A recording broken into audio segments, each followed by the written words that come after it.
Amazing crypto wisdom. On today's episode, we talk to Sean Weisbrot about his journey into crypto, the Chinese blockchain scene, Chinese culture, and his project, Sidekick. If you want to visit our lunar resort, it only accepts crypto, and it's located on the dark side of the HODL moon. Copy. This show is proudly sponsored by Salamantec's point-of-sale devices and software. Tired of all the headaches dealing with cryptocurrency? You don't know what a private key is? You don't want to deal with exchanges? Well, if you're a business and you just want to run your business without thinking about cryptocurrency headaches, look no further than Salamantec's. We provide point-of-sale software that allows you to get paid in fiat currency, that's euros, allowing your customers to pay in cryptocurrency, that's BTC, ETH, and a host of others. Stand by. Darksideofthe the HODL moon proudly uses the audio services of the Sound. Beyond the amazing sound production, they've really been a sounding board, pun intended, for our show, giving us great customer support and constructive criticism and feedback. So if you want a little bit more personalized attention you're not going to get from a bigger provider, check out ithesound.com. HODL moon! All right, and we're back with another episode of Dark Side of the HODL moon. I'm Blockade here with Josh. Josh, how are you doing today? Doing well, thank you. I'm looking forward to this interview today. We've got a really exciting guest. His name's Sean. He's the CEO from the Sidekick app. So without further ado, Sean, welcome to the podcast. Yeah, thanks for having me, guys. And all right, Sean. So our first question. You're talking over each other straight away. Yeah, you are, Josh. You go for it. You're hungry. Go for it. Well, could you give us a bit of a background about, how you first fell into crypto, or was it a deliberate decision? A lot of people end up in crypto, we found, from just almost pure chance. So maybe you could give us a bit of a background into how you got into the cryptocurrency business. So it was actually a little bit of both, a little bit of chance and a little bit of, purposeful direction. When I was taking a break from China in 2011, I was back in Miami with my parents, running my dad's company. And one of my friends wanted me to get involved in mining. He wanted me to buy a miner with him. And even though I could afford to pay for a miner, I decided not to because I didn't understand it. This is 2011, so it was like really early. I didn't understand it, so I just said no and kept going about my business. A few years later, about October 2015, I was in China again, and one of my friends was talking about it, and he had an opportunity for me to represent a Chinese company, to give a speech, and they had about 2 months for me to prepare. So I said, all right, fair enough. So I started teaching myself everything I could about how the Merkle root works and how the blockchain is structured and why it works this way and all of the different things you could think of so that I could, position myself as an expert for the talk because they were paying quite well. And I decided that it was something really interesting, in fact, and it was more valuable than just a single talk. So I ended up spending about 5 or 6 hours a day for the next 6 months, just fully engrossed in everything I could possibly get my hands on related to Bitcoin. And at the time, Ethereum was starting to be popular as well. This is, like December 2015. And at the time, I had already been working with Western startups in China to raise funding for equity. These were non-blockchain startups. And was struggling with it. And then I came across a crypto startup, and they were based in my city in Shenzhen. And I happened to know people that were interested in investing in this space. And that was my first successful fundraising for a startup at all, was in blockchain. So the CEO of that company hired me to do industry analysis for him because he didn't quite understand how the industry worked outside of China. And I used the profit, or the commission, as you'd say, in day trading. And that kind of blossomed into more companies asking me to help them fundraise and, ICOs coming around. These Chinese investors wanted to invest in Western ICOs. And, then they asked me to advise them. And from advising, I got into exchange listings. And then it was like March of 2018, I saw the industry was starting to change in a way that would probably end all of my ability to make money. And so I decided to take what I had earned and start my own company, because after spending 4 years understanding every aspect of how the industry works, I felt I was properly positioned to build a company in the area. Okay, that's interesting. And you said you thought it was gonna, when you started looking to crypto, you realized how important it was. Did you realize that from like a fundraising standpoint, from how it's going to change the world standpoint, from a tech standpoint? Like, what kind of kept you into crypto after you first found out about it? I think the most important aspect for me was not only the freedom to control your finances, but also how the blockchain could change the way businesses work. Granted, there's a lot of benefits for government to increase efficiency. There's been a lot of people talking about like, having medical records and birth certificates and property deeds and things like that. And they're all fantastic potential use cases that we're starting to see come to fruition now. But I think there's a lot more that can be done. But yeah, I was interested mostly in being able to control my finances. That's cool. So when did you first set up your business exactly? When was the founding date? Did you set up an LLC in America? Was it set up in Hong Kong? Was it set up somewhere else?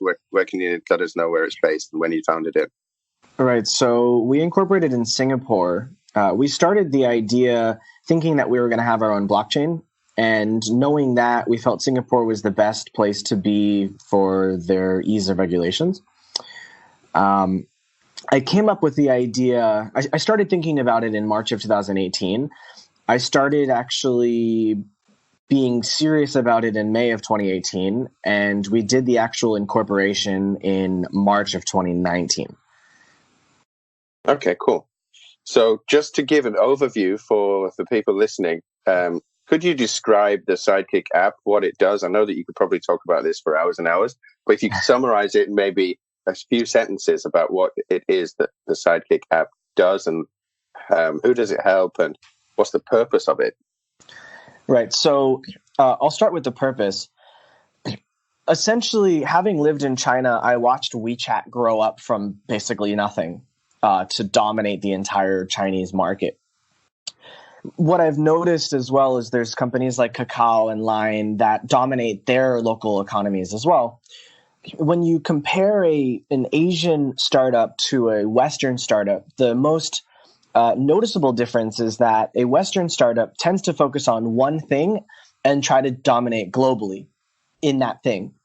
But Asian startups try to dominate a local market for everything to the best of their ability. In doing so, I noticed that there was a huge gap in creating something that could potentially dominate every aspect of everyone's lives across the world. So you could say this is very ambitious, and the reality is it's extremely ambitious. But I think that there is a huge potential to try. So what is it that we're actually doing? The foundation of Sidekick is a culmination of messaging, payments, and e-commerce marketplace that utilizes a multiple cryptocurrency wallet for allowing people to pay with different currencies rather than forcing them to focus on our own native coin. In doing so, we can increase adoption because people already hold Bitcoin. They already hold Litecoin. They hold Bitcoin Cash. They hold Ethereum. They want to find ways to spend these coins. Until now, they've had to rely on CryptoKitties or BitPay or things that are very localized to a small community. And so we're trying to give these communities a way to create a marketplace and sell their goods and services, to sell their knowledge, to sell their value, and through our marketplace, and to charge in the currency that they want to charge in. And so we can get the promotion of the community leaders for their communities, which will help us to grow much faster than if we tried to convince people that our own coin had value. So our goal is to drive mainstream adoption of cryptocurrencies as a use case by creating a digital economy that's inclusive of as many different cryptocurrencies as possible, and do it in a way so that the people using the system don't need to remember a private key or a wallet address, since everything is linked to their user ID. Mm. And so we're basically abstracting the blockchain behind the application layer, which very few people have done at this point. All right, that's cool. So it sounded like early on you had an idea of potentially doing your own fully owned currency, similar to like making a new native blockchain coin. And then you transitioned away from that idea and thought, look, there are too many of these new coins in the marketplace. I think it's better to focus on the adoption side. Would you think that that's a fair assessment there? Yeah, the reason a lot of these coins existed was for a money grab, let's be honest. They had a white paper and a website, they had some concept, and they wanted the money to develop it, if they actually developed anything at all. Where, having spent years in the industry watching the ups and downs and watching the fervor and the bust, I felt that going after venture capital funding, selling equity, and trying to be a centralized organization with a centralized platform, a centralized team, and a closed source development that will take the best of the traditional tech world with the concept of the blockchain industry's desire to really protect people's privacy and security, and kind of put them together. That's nice. So you actually you went away from the ICO model. Yeah, sure. Go ahead, Kate. Yeah, I was kind of curious about this. What is it? A Kai that's in the Sidekick app? Like, I was want a little clarification here. So are you using that in the Sidekick app, or can you use other cryptocurrencies? Because it seemed like from the white paper, you're supposed to use your native Kai currency. So is that changing, or am I misreading the white paper? So the white paper is old. We're in the process of changing it. We do still have Kai, but instead of it being a blockchain asset, it's going to be a digital credit. It's going to be kind of like a reward system, but it will also be a way for companies that don't hold Bitcoin or Ethereum or other cryptocurrencies and are afraid to get into it to be able to pay us for advertising and other things. So it's kind of like, how Kakao or Lion had their internal credit. It wasn't a crypto asset, but it was a coin that had only use in the system for the purposes of interacting with the company. Okay, yeah, that makes a lot of sense. And so you're going to maybe update the white paper. And actually, I like what you said earlier a lot, is that all these different platforms had their native token or native currency. And if you can allow people to use whatever they actually have right now when it comes to crypto assets, I think it makes a lot more sense. Right. And in doing so, it allows us to create a hedge, because by accepting payments for different services that we provide as a company in different cryptocurrencies, and we have a hedge against, rather than just holding dollars or just holding Singaporean dollars, we can hold a basket. That's cool. That makes sense. For our own revenue. So you decided to go the more traditional funding, route instead of going for cryptocurrency ICO funding, which is interesting. I think that was smart as well. It basically shows that you're aware of what's going on in the marketplace. You find it shifted your model a little bit, which is great. And one thing that I'm quite interested to find out more about is the China blockchain scene, because everybody's interested in the China blockchain scene, but nobody really knows. I think that you are one of the true insiders when it comes to the China blockchain scene, because number one, you're fluent in Mandarin Chinese, and number two, you lived in China for a long time, and you worked helping so many Chinese companies go to Western markets, and also Western companies enter the Chinese market. So I think you're uniquely positioned to give some kind of dark side of the hodl moon information right here. Yeah, Josh, you read my mind. That's what I want to know. Is like, what is the Chinese crypto scene like? Because we know a little about the Korean scene, but I don't have any clue about the Chinese scene at all. Well, there's definitely no hodl moon in China, that's for sure. The way that the Chinese mentality worked was I have an opportunity to give you $1 right now and get $10 next month. Okay, great. Or, in extrapolation, I can give you $10,000 now and make $500,000 next month. Fantastic. So what the Chinese ended up doing was they would take, let's say, 20% of their money and put it into 5 different projects. So let's say you have 10,000 to spend, you put 2,000 in each of 5 projects. 2-3 months later, maybe you get 5-10x on each of those projects. You now then go and take, let's say, 20% of each of those split across 5 more projects. And they did this, and some of the guys I met started with a few thousand and ended up making a few million in about a year. Wow. Just off of getting into an ICO early in the pre-sale and then dumping it as soon as it went live. Wow. So where Chinese only? Was it international? I mean, I can't speak for the international market, but this was a very Chinese thing to do, from my experience. And on the flip side, when the market started to crash, a lot of them ended up holding their Ethereum to basically zero. This was like 70 or 80. So a lot of the people I met ended up losing sometimes 99% of what they had made the year before because they didn't have a way to get out of it, or they didn't have the mindset that I should diversify because they were being greedy about it. Yeah. So they held from like $2K down to $70, basically. That's a bit of a shame. Yeah. So when they made all this, when they made all this money, would you call these schemes like pump and dumps? Were these classic pump and dump kind of ICO projects? Yeah. So this was quite typical in China. And what happened on my end, which kind of annoyed them, because I had some Chinese investors investing in Western ICOs. The Western ICOs didn't do what the Chinese ICOs did. The Chinese ICOs, spent a lot of their money listing on multiple exchanges at one time and used market making to pump the value of the coin up. Where the Western companies didn't really pay any money to list on exchanges and didn't pay any money to do market making.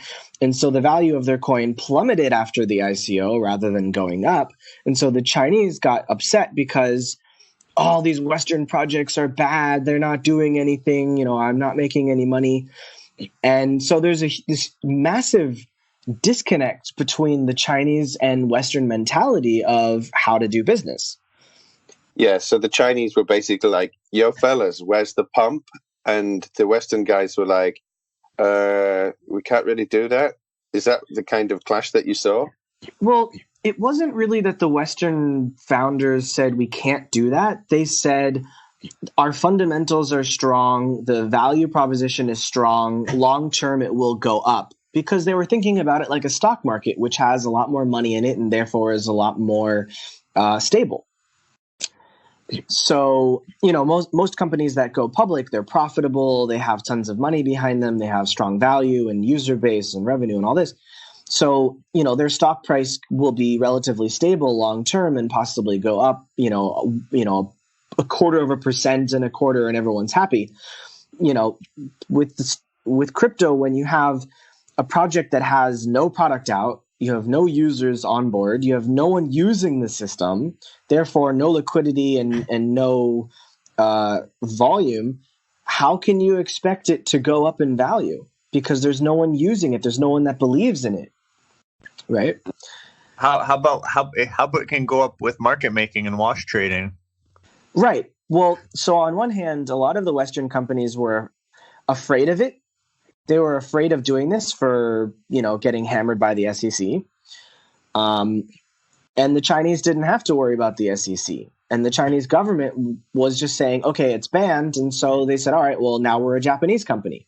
Or now we're a Hong Kong company. Now you can't touch me anymore. I'll move my team to Hong Kong. I'll move my team to Japan. Now I'm a Japanese company. Or I'll put a Japanese face on as a CEO, or I'll put a white person's face as a CEO, and now I'm not a Chinese company anymore. Yeah, that happens a lot.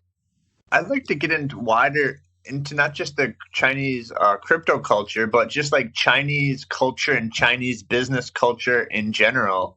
I know you wrote some articles like things to be aware of when doing business in China. talking about face and guanxi. So could you Yeah. expand on that a little bit? I thought it was pretty interesting. I think it has some similarities to the Korean market that Josh and I are familiar with. Yeah, so guanxi is this concept of relationships. And the more guanxi you have, the more likely you are to be successful. And Chinese people love to create this system where they basically build the largest networks they can, and they want to be your friend before they do business with you. So you can have a guanxi network, but be completely incapable of using it if they don't know you or like you or respect you. So you have to spend a lot of time with them, and as is probably common in Korea, go to KTV and have dinners and get to drinking and all that. So guanxi is really just people that are well connected who are your friends. Okay, cool. What is KTV? Is that karaoke TV? I don't know that. Yeah. That Like acronym. Bang. Yeah. Yeah, Like okay. Bang. Karaoke TV. So a lot of business that actually gets done over drinks or at the KTV. Yeah, that's what really shocked me and a lot of other Westerners when they go to Asia, is that basically none of the serious deals can get done until essentially the karaoke move has been performed. So that was quite surprising to discover that's the way that they do business in general in Asia. So it's quite interesting. Very similar to Korea. The deal isn't closed till the bottle's empty. Yeah, exactly. Right, there's also something that I haven't been able to substantiate myself, thankfully, but I've heard that in some situations, Chinese won't start to do business with you unless both of you or everybody has done something illegal together, so that you basically immediately have the ability to blackmail each other in case someone goes back on their word. Yeah, that actually does make sense. We have, had similar stories in Korea about getting evidence or dirt on other people, so that then you can basically have leverage against them should they decide not to proceed with the deal, which is, obviously quite amazing from a Westerner's perspective, that is the basis of a business relationship. But anyway, it's fascinating, and I'm glad that you could, share that story. This is definitely an interesting part of this podcast. I'd like to go back maybe a little bit and talk about, how you can say, oh, right, now we're a Japanese company, or oh, now we're a Singaporean company, or we'll put a Western guy as the face of it. So what I've seen is just the same, is all of the development team will be in Shenzhen or in Shanghai or some random city in China. And then the company is based in Hong Kong, quote unquote, or it's in Tokyo, quote unquote, or it's in Singapore, quote unquote. And all of the actual staff are still based in China, being controlled by the Chinese hierarchy. And then on the face of it, on paper, it's just registered elsewhere. So how did they manage to pull that off? And maybe you know more about that. That would be interesting to expand on that a little bit more. I don't really know how it works, other than just getting on a plane and going and incorporating in a new place and paying to set up an office and hire some local people, put their face on the white paper and say that's them. Right. So it's more of appearances rather than, reality. At the end of the day, it's just, let's sign this piece of paper. And then we can always point to it and say, look, we're in Hong Kong, or look, we're in Singapore, or we're in Tokyo now. We've got the incorporated papers. And I think it changes about the business. I think it depends on the company, because some of them do actually physically pick up and move, and others stay in China and just pretend to not be in China. Right. So it depends on the individuals. All right, cool. So that was a good little clip. I'm sure that we're going to use some of that for a clip later. That was really interesting. Thanks for sharing about that, Sean. Yeah. So maybe we could transition back into your business and about how you see it being a success. Like, what's the path for success for you? Do you have like a general user adoption roadmap, and what type of features will users be able to experience on the Sidekick app? Yeah, so our strategy is assuming that if we were to put ourselves in the position to be sold later, it would end up being a company that doesn't have any experience in blockchain and wants to add blockchain to their portfolio. And that's one of the reasons why we're going for venture capital rather than tokens, because it's easier to understand venture capital for a traditional business. And that's why we're positioned as a centralized organization. Because we find that, if you look at Bitcoin, while what they're doing is fantastic, the fact that it's a decentralized kind of developer community, when there's not one single person who has the final say in anything, it's really hard to get things done efficiently. And that's one of the reasons why I'm insisting on having, a centralized leadership, even though the entire company is decentralized in that no one is in the same location. We're all in different countries and we're all working from our respective homes. And there's a lot of reasons for doing that. One is, making people more comfortable because they're in a workspace that they prefer, giving them more freedom over the times that they work and the environment that they're in, increasing profitability because the fixed costs are lower, things like that. The roadmap for the company, for the features, is actually quite a lot. The white paper lays it out quite well, but not in full detail, because there's a lot more beyond that we're not ready to discuss, just because it's a bit out. What we're working on building next is the actual marketplace. So this past week, we finalized all 50 screens that are responsible for creating a full user experience. We have a design studio in Spain that's working on doing all of the final visuals based on the mockups that I've developed. And they'll give us a fully clickable prototype. So we'll be able to show this to investors and the developers as well, so they can work on it and view it easily. Beyond the marketplace, we have plans for a task manager, kind of like a to-do list, which users can share tasks with each other. We have a question and answer area like Quora, where users can pay to ask questions, and then the people who answer will be able to get part of that bounty for the answer. And this goes the same for polls. So let's say a company wants to see if someone is willing to buy their shirt. They can put a bounty in and make a poll and have a picture of the shirt, and then promote it and get maybe a few thousand people to say yes, I'll buy your shirt, or no. And then they instantly have a group of people that they can promote it to once it's ready. So we're taking some of these old school business styles like Quora, which is, hey, let's let people ask questions and answer questions in order to create influence for themselves, but then using this blockchain style mindset of, let's make sure that people get paid for their value and for their knowledge and their input. But instead of saying, hey, we're going to give you our coins that have no intrinsic value, let's say someone puts up a Bitcoin and wants 10,000 answers. Well, everyone's going to get, a few dollars for their answer. So we're letting people get paid in the currencies that they're familiar with. Again, going back to this multi-currency support. We're also working on a job area, so people can post jobs and they'll pay, to post the job, and they can pay to boost the job. So we'll have an automated system based on the tags that we have. I don't know if you saw in our profile area.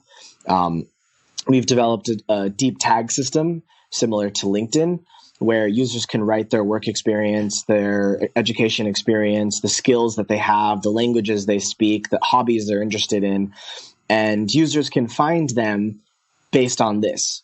So in the job area, for example, you can say a required skill is C#.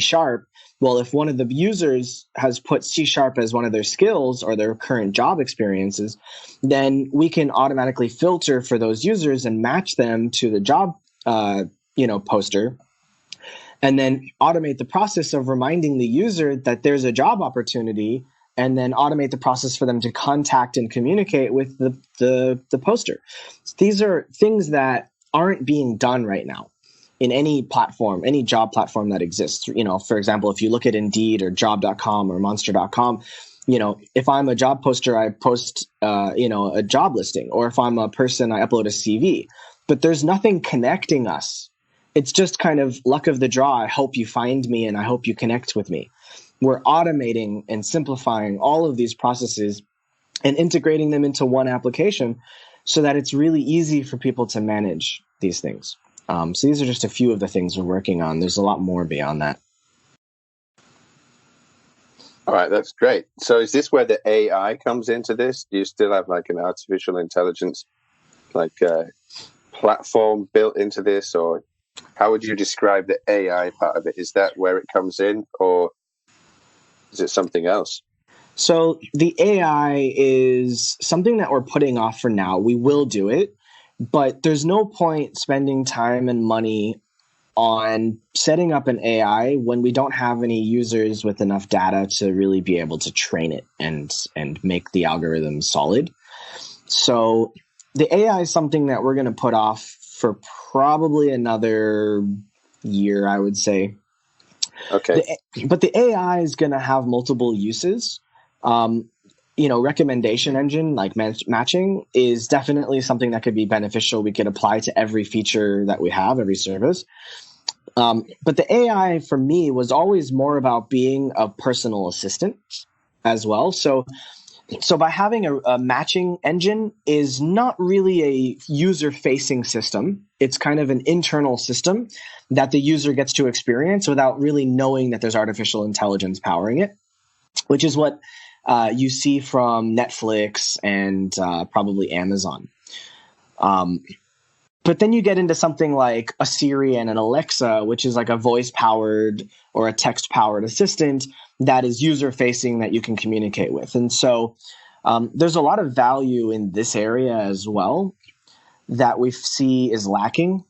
But again, it's something that isn't terribly important right now. However, the original concept for Sidekick included an AI assistant, and the name Sidekick kind of came from that desire to create something novel, which what I can tell you right now makes us unique is that if you look at Siri, right, Apple gave it its name Siri.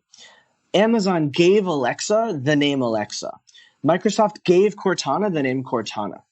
But if your assistant is named Sidekick, well, then you can name it yourself. And so one of the things that we've seen nobody else do is allow the user to create the AI's personality from scratch and develop a relationship with it. And when you name something, right, if you have a dog and you name the dog, or you have a child and you name the child, it immediately creates a strong emotional bond, right? Yeah. Yeah. So by allowing the user to give its artificial intelligence a name and be able to communicate with it with the name it's given them, and it recognizes its name, it responds to its name, is a very powerful thing. Nobody else has tried doing it. Yeah, that's very interesting, actually. There are a couple of movies about, people falling in love with AI and stuff. So I can say that Her... Maybe that'll be down the line, I can say Her is definitely inspirational for me. Yeah, that's the name of the movie, Her. And who was the actor there? I think it was a few years ago that came out. It's an interesting movie. I can't remember the name of the actor, but it was a pretty good movie. I was quite fascinated with it. Yeah, very interesting. Now, I like the idea of the ability to basically pledge your BTC or your ETH against the marketplace to get answers to questions that you want. And then I guess the people who get the most upvotes will receive the majority of the BTC. Is that right? So you could basically pledge, all right, I want to stake 0.1 BTC to get an answer to this question. And then the community upvotes it. Is there a way that could be gamified? Have you thought about, is there any downsides to that? But on the surface, it seems pretty interesting. I really like that. Yeah. We're still early in the development of the platform. So like I said, we're getting ready in the next month or so to start the actual marketplace. And the question and answer is beyond that. So we're still in the process of figuring out the mechanics of how that will work. But there will be upvoting and downvoting, and that will have definitely a role to play in how we determine who gets what percentages of the fees. Yes. All right, cool. And have you raised all of the money that you need, or are you still looking for VC funding further? So we haven't actually raised anything yet. I've been funding it myself still. But we do have a lot of investors that we're talking to. Some are in New York, some are in Spain, some are in Switzerland, and the others are in the UK. And we're actually sending our CFO over to London next week. He's got 13 meetings set up. Some of them are second and third meetings. Some are first-time meetings. So a lot of them really wanted to see the MVP before they invested. Sure. And we're about 2 or 3 weeks away from being confident in what we have to show them is a decently functional, and by functional, I mean feature-wise, messaging system that also supports payments. So unlike most companies that are saying, hey, give me money and then I'll develop it, I've put my money down to develop it and then raise outside funding like a traditional company usually does. That's nice. I like that. Yeah, so you're not selling vaporware, you're not selling an imaginary product, you're actually going to have something to show them. Right, exactly. So we're going to be going to Malta on November 7th.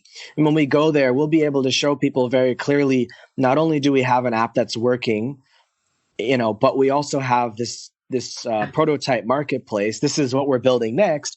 And so when we go to the investors this next time, we can say, look, we have all of our diligence documents ready. We have an MVP that's ready. We have internal testing going on. And this is what we're going to build, with your money, which is the marketplace. So they'll be able to see everything clearly. And I don't know if you're going to update the white paper, but how important is it to you to try and keep up with the roadmap and to not have delays? I know a lot of projects, they promise something and 2 years later it's still not there. Are you trying to follow the roadmap and kind of keep it on schedule? Yeah, so I have a Gantt chart that I look at religiously, and I work with. So I'm not only the CEO, but I'm also the CTO and the project manager and UI UX developer. So I'm actively managing the team's development. I have a lead developer that I work with who's also our architect for the tech side, where I'm looking at the Gantt chart and I'm creating issues in GitLab. I'm managing the board. I'm making sure that everyone has the tasks for the week. And that, if they have any questions on the UI UX side for how it's implemented, they come to me. So I'm very deep in how all of this is being developed. And therefore I can make sure that we're on time for everything that we're doing. From the white paper version you're looking at, the roadmap is absolutely outdated. At that point, I underestimated the time it would take to get things done because we had several things happen internally that slowed down development. For example, we decided to add a framework that would allow us to simultaneously develop for Android and iOS. Before, we were only developing for Android, and that took 7 weeks just to change the entire structure in the back end. So these kinds of things cause delays, but they will speed up development for the future, which is what it was important for us to do that as soon as possible. And another thing that's slowing down development is the fact that we're limited by our resources financially. So once we raise funds, we have plans to hire another 20 to 40 people, and that will make it a lot easier for us to speed up development significantly on Android, as well as be able to start the actual development on iOS, because we have to split the code off and take what we have for Android and copy it over to iOS and all that. So there's just a lot of things on the tech side that most people don't get to really see happen. Because a lot of startups don't have much transparency. I have no problem talking about these things. I just think people would probably be bored if I went into too much detail. Yeah. All right. Fair enough, man. That's cool. So do you have a plan for, the next 5 years? Do you hope to sell the company in 5 years, or do you just want to have this and hodl it for the rest of your life? And this is your company and you can grow with it and you'll be well known by it. I think it depends on the situation because, Sidekick could be something that branches off into multiple different business types over the next 30 years. It could get in, I'm personally really interested in space exploration. I think that, if we become a massive multi-billion-dollar company, we could get into space, we could get into clean tech, in terms of investing in other companies. So, there is a long game that could be had. There's also a short game that could be had. It just depends on the offer, who's making the offer, and how I feel at the time of the offer. Maybe I feel like I've done everything I can with Sidekick at that point, and so it's something that I'm open-minded about, but I have no specific plan for. All right, cool. Just be wary of those KTVs when you're making the decision. All right. So Yeah, let's don't worry about that. so let's go into some kind of more fun questions, which we like to wrap up with. So we always talk about the high and the low in the BTC price in 2020 because the halving's coming up. So what do you think would be the high for 2020 and also the low? So just for full transparency, I think it was 86,000 was the high and 6,000 is the low that I predicted. And that gives you a range of how high and low we think it might be. Cade's a bit more within that range than I am. I don't even remember what my predictions were. I think it was like my low was like 12 and my high was like 60 or something. Yeah. So, Sean, do you have any ideas? Do you think that the halving is going to make a big impact on the price? What do you think? Well, it's hard to really make a prediction because we're technically in the middle of a bull market compared to the lows of 3,200 back, earlier in the year and last year. So we're supposed to be at a much higher level than we are right now, but we're not. And I think that's because this year we've seen a lot of regulation and a lot of institutional investors getting in, and things like the futures market kind of wrecked Bitcoin's trajectory, and Bakkt is definitely interfering with it because they have an incentive to short. It's a lot easier to short than it is to go long. So, I mean, if in the next 14 months, it could easily be 50,000 or it could still stay at 8,000. It just depends on what happens in the world. I think the only way it will really go up high is if the American stock market crashes, which is something that should have happened about 3 years ago and hasn't, because of quantitative easing and all sorts of nonsense with the Federal Reserve, and Trump's kind of had this weird effect on the economy in a positive way, which is unfounded, beyond his random rhetoric. So there's a lot of things that are keeping the economy going that shouldn't be happening, and I think a weak dollar and a weak global market would be the catalyst for a spike in Bitcoin. And what I've noticed, because I follow gold as well, I've noticed that Bitcoin and gold have been moving much more in concert with each other than they ever have in the past. So I think where gold was originally a safe haven, I think Bitcoin is now being seen as a safe haven because there's still not much mainstream adoption nor use cases. So it's very possible that the next global crisis could cause Bitcoin to go up because intelligent people will recognize that inflation basically means the depletion of purchasing power, and the dollar and other fiat currencies basically have no purchasing power left. So it's only a matter of time until they become useless, at which point everyone should theoretically go into Bitcoin and gold if they're wise and educated. So I don't think it's a matter of what happens in 2020. I think it's a matter of when does the crash happen, which is something we still don't know. The crash could happen as soon as, March 2021, when the next president gets put into office.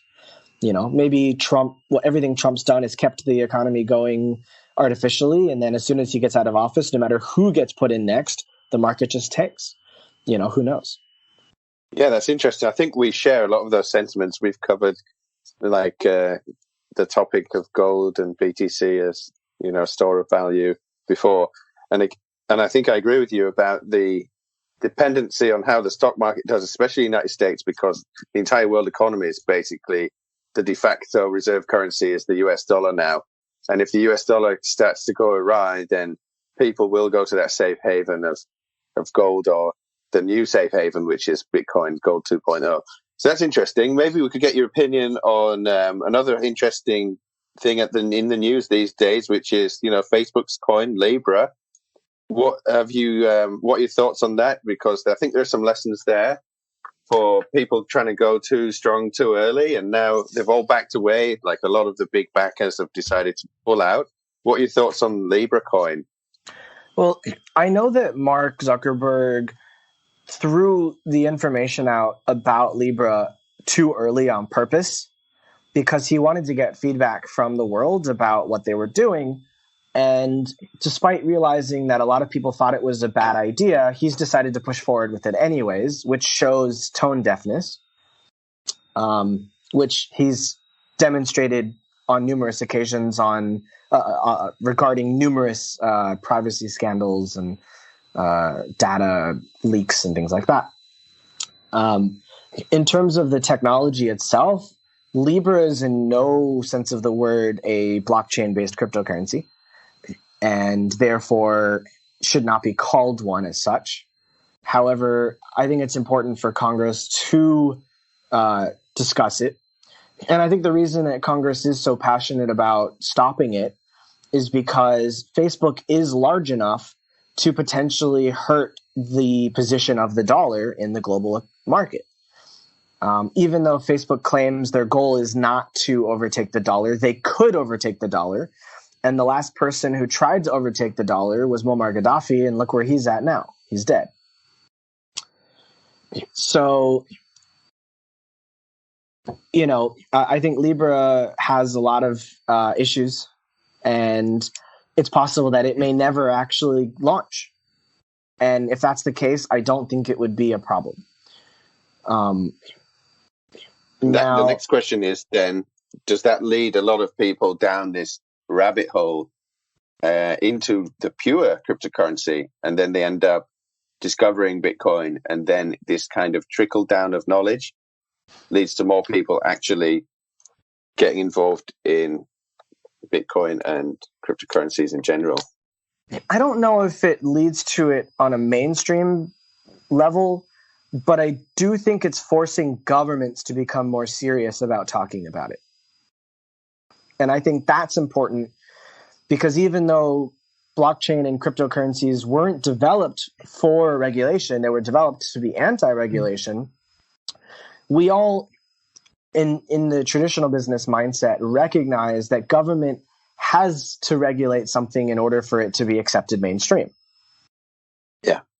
And the only way the government can regulate it is if it's built first, and then they wrap their head around it, and then they make a decision about it, and then we move on with our lives. So the days of the Wild Wild West are over.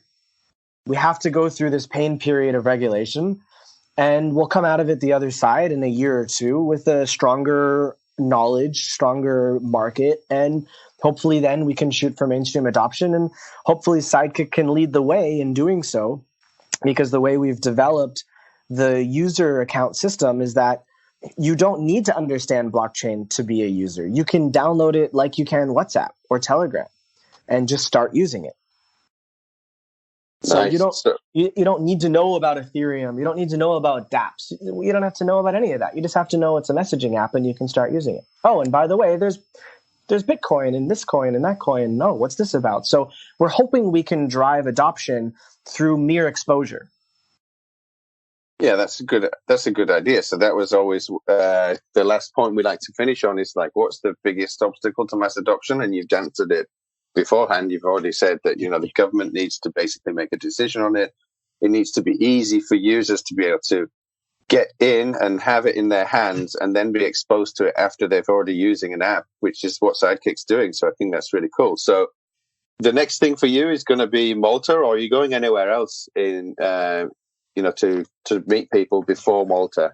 No, we're just going to be in Malta. I'm staying in Vietnam. Vietnam's my base. I try to stay here all the time if I can. There's just so much work that needs to be done, and I need to have a stable setup. And so Vietnam gives me this really stable environment to work in, so I can focus and be able to get stuff done. And then Malta is a chance to show off what we've been working on for the last 15 months. That's cool. I'll definitely introduce you to some people at Salamantex, because we have an office in Malta in addition to the one in Vienna. So we'll talk about that later. That'll be good. Cool. All right, Sean, thanks for coming on the show. It's been a really interesting discussion. Cage, do you have any final questions or final thoughts before we wrap up? Yeah, well, it sounds like Sean's wearing a lot of hats at a Sidekick, and he knows his stuff, and he definitely knows his economics too, talking about quantitative easing and the market as a whole. So I think I'll just leave Sean with the last word. Do you have any last closing comments about Sidekick or the Chinese market? So I think the Chinese market is something that is deeply controlled by the government, despite the people not wanting it. And so they've had to go outside of China to be able to do what they want to do. For example, Binance, CZ had to leave China and they moved to Hong Kong. And from Hong Kong, he moved to Japan. And from Japan, he moved to, I believe it was Malta. And now he's investing in China again. So it's quite funny how these things are happening, but every market goes around. Yeah. What is the current regulatory framework like in China? I've heard everything's banned. I've heard people are still mining. People are still trading. Do your contacts? What do you know about the Chinese market as far as the legality of doing crypto mining and trading these days?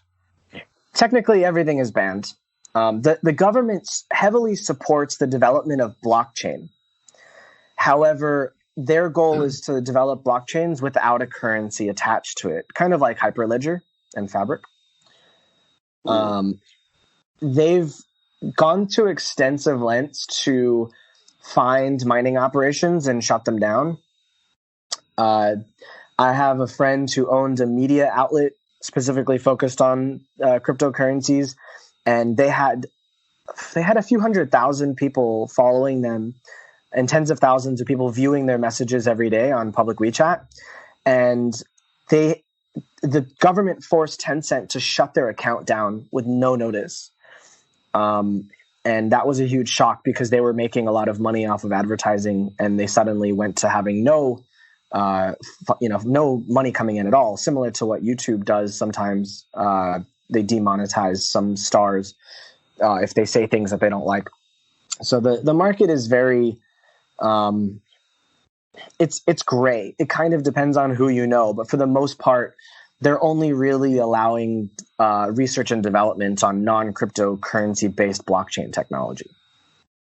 Yeah, maybe like a Chinese fiat cryptocurrency that the government controls. Yeah, that's pretty interesting. But you can't stop Bitcoin no matter what country you're in.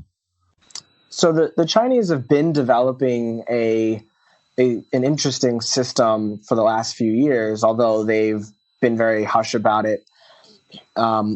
It started with the digital fiat version of the yuan. And the way that they were able to make that popular was through WeChat. So Tencent and Alibaba created their own WeChat Pay and Alipay systems, and then made it so ubiquitous that now, even going back several years ago, you could leave your house without any cash or cards, just a phone, and you could go and pay anywhere for anything, any amount, up to like $200 at a time. So you could go to the noodle woman on the corner and pay her, 30 cents for a bowl of noodles. Or you could go to a travel agent and pay them $100 for a flight with no cash. Anywhere in the country, you could pay for anything at any time of the day. Now they're using artificial intelligence to use facial scans, so you don't even need your phone. Oh my God. That's a little Orwellian for me, but... Well, yeah, for me too. But unfortunately, whether you like it or not, that's going to be the standard around the world in probably the next 15 to 20. China's just leading the way. I think there's going to be a lot of resistance against that type of thing in the United States, especially because of the freedom lovers out there, and any libertarian person in their, right mind would just say, come on, that's a step too far. But I can see that the technology is already ready to be used, and if there's a state that would use it, it's definitely the Chinese. So unfortunately, it looks like it will become a reality. And they're using it in collusion with their social credit score, which is kind of dystopian. They definitely are. And so, for example, I have a friend, a British friend who lives in Shenzhen, and they've added a facial scanner to the front door of the building that he lives in. So every time he wants to go into his building, he has to have his face scanned. And every time that scan is completed, it gets logged with the central police database in the district he lives in. So they know where he is. That's amazing. Actually, I've got a Huawei phone because I had my phone stolen when I was in Thailand, and then I had to fly to Malaysia the next day, and I've just bought like a $400 phone at the airport, and it's a Huawei, and it's got the face recognition thing, so I just don't even have to use my fingerprint. I just look at the screen and it turns on. Right. I think I'm in the database somewhere, in the Chinese database. Pretty worrying. Now, I think actually there was another question I wanted to ask you, which I completely forgot, and it's that you're based in Vietnam. So yeah, you could share about the Vietnamese Bitcoin and blockchain and cryptocurrency scene, because I met you in Saigon, Ho Chi Minh City, and we just went to a conference, and it was a little bit like uncertain about what was going on in the market. There were actually a lot of Chinese investors there at the time, and a few Vietnamese people. But now you've lived in Vietnam for a number of years. Could you maybe share about what the crypto scene is like in Vietnam? It hasn't changed much. There's the local people still generally don't understand it. They're not really well exposed to it. There were two things that were quite popular in Vietnam, and by popular I mean in a negative way. There were two scams that happened from ICOs where millions upon millions were stolen, and they were perpetrated by Vietnamese founders.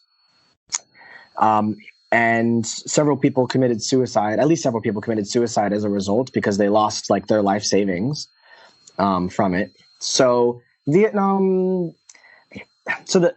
they kind of are interested, but there's kind of like a bad taste in their mouth about it at the moment. There are some companies, there's like Bitcoin VN, and they're, managing payment processing, and there's an exchange attached to it. There's some people doing over-the-counter trades. But generally there's not much happening. There's not much innovation in this area.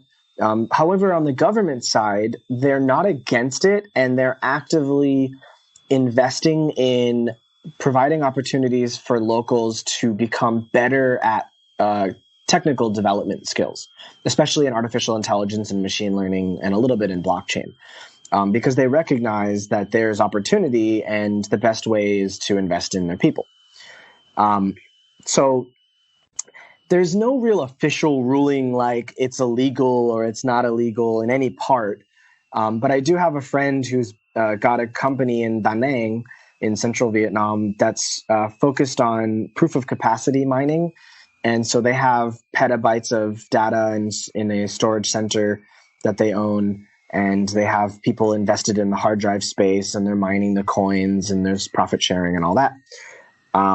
But as far as I'm concerned, that's the only operation. I don't know of anything else beyond that, beyond them. That's like all legit. Right. That's cool. That's cool. Now, aside from the crypto scene, what's it like actually living in Vietnam? So I've lived in Korea for a long time, and I've also lived in Thailand for a couple of years. I've traveled around Asia, been to most countries in Asia now.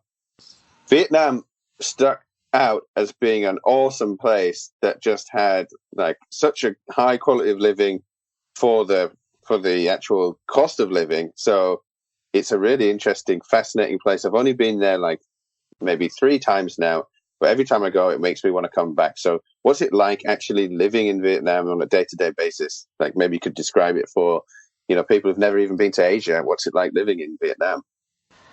Well, I'm kind of biased because I'm living in a luxury community. I'm living in probably the second most expensive community in the city. And it's kind of like an expat bubble, but there's also a lot of local upper middle class and upper class citizens living here as well. So it's a really nice mix, and there's a lot of English spoken and all that. So for me in this area, it's very privileged, luxurious, high quality modern lifestyle. When you leave this area, it's a very different lifestyle. Everything is noticeably cheaper. First of all, I'll give you a small example. My apartment costs about $830 a month for a 55 square meter apartment. You could get a 100 square meter apartment across the river for like $400 a month. But there's like no restaurants around, there's no park, there's no pool, right? There's no gym, and it's not as new, it's not as nice, it's not as clean, it's not as secure, right? So I'm paying for those things. I have friends that live in apartments in other parts of the city that are $100 a month, and they're much lower quality apartments, but it's what they feel comfortable living in, you know? So everybody has their own preference, and Vietnam offers that wide range. I've seen apartments that are $2,000, $3,000 a month in my community, and they're, you know, 4-bedroom, you know, 1,500 square meter, or not 1,500, like 150, 200 square meters. And they're crazy luxurious, way more luxurious than where I'm staying. So, you know, there's a range in every country and every city, and you can find that here. If you go to, like, let's say a coffee shop in my community, you can get a nice cup of coffee for probably, let's say, $2.50. But if you go across the street, it's about 40 cents for the same cup of coffee. Wow. So big gap in terms of rich and poor, but I guess that's everywhere nowadays, and you've got that choice. So how do you actually end up being allowed to stay in Vietnam for such a long period of time? Are you on a business visa, an investment visa, or are you just on a tourist visa? Are you working in Vietnam? Like, how does it work? Because when I was in Thailand, I was living on what's known as a non-immigrant B visa, which I think they might have even discontinued now, which allowed you to stay in the country for a year, and you didn't need to have a job, you didn't need to have any type of proof of income. All that you needed to do is to say that I want to live in Thailand for a year, and that's how I played online poker while I was living in Thailand. But I don't know about the visa situation in Vietnam, because each country is different. Like, how does it work? Yeah, so for Vietnam, it's pretty relaxed. Basically, you can get a tourist visa for a month, 3 months, 6 months, or a year. And some country citizens are not allowed the year option, but as an American citizen, I get the year option. So I pay like $35 to an agent. They get me an invitation letter, and then I take the invitation letter to the airport. So I have to fly back in. And then I give them the invitation letter with $135 US cash and, application. And they stamp a 1-year multiple entry visa in my passport, $170 for a year. I stay for 90 days at a time. Then I have to leave on a flight. I could come back immediately as soon as I arrive in the other country. So I always fly to Malaysia because my COO lives there. And I just spend a few days with him, and then I come back. So I don't even need to stay there. I just choose to, and then fly back. That's awesome. Yeah, that's really awesome. That makes a lot of sense. Actually, it's very similar to the 1-year visa I had in Thailand. Every 90 days, you have to leave the country. So you could either do a land crossing. Sometimes I'd go up to Burma, Myanmar. But in many cases, would just fly to Cambodia or fly to the Philippines and just have a few days off and right. Relax. So that's pretty cool. I think a lot of people are interested in this type of thing, and it's a question that people are searching for. So it's really good to have inside knowledge from yourself. Yeah, it doesn't make sense to do land crossings in Vietnam because it would be about 6 hours by bus to the border with Cambodia. And then I would need to get a visa for Cambodia, which is $25, and it's a single entry in only. So it's like 2 hours or 3 hours less effort and less expensive to just fly to Malaysia. Yeah, and probably more fun to spend some time in Malaysia, and also you get to do some business with your your colleagues there. So that's good. Yeah. All right, Sean, I'm nearly out of questions. I think that this was a really interesting podcast. Thanks for coming on. I think that you're a really interesting guest. You shed a lot of light on a lot of subjects, and thanks for sharing about your Sidekick app. I think people are going to be interested, especially because you have an interesting background. So, Kate, do you want to leave your closing thoughts? Yeah, I thought it was a great conversation as well. We learned a lot of stuff, and that'll wrap it up for us today. Until next time, we will see you guys on the dark side of the Hoddle Moon. Of the Hoddle Moon. Copy. Thank you for joining us on Dark Side of the Hoddle Moon. If you haven't already subscribed, please do so. Also, be sure to join our Telegram group, follow us on Twitter and Instagram, and follow us on BitChute and YouTube, where you can find all the episodes as well as highlights from previous episodes. You can also visit us at darksideofthe.com. Hoddle Moon!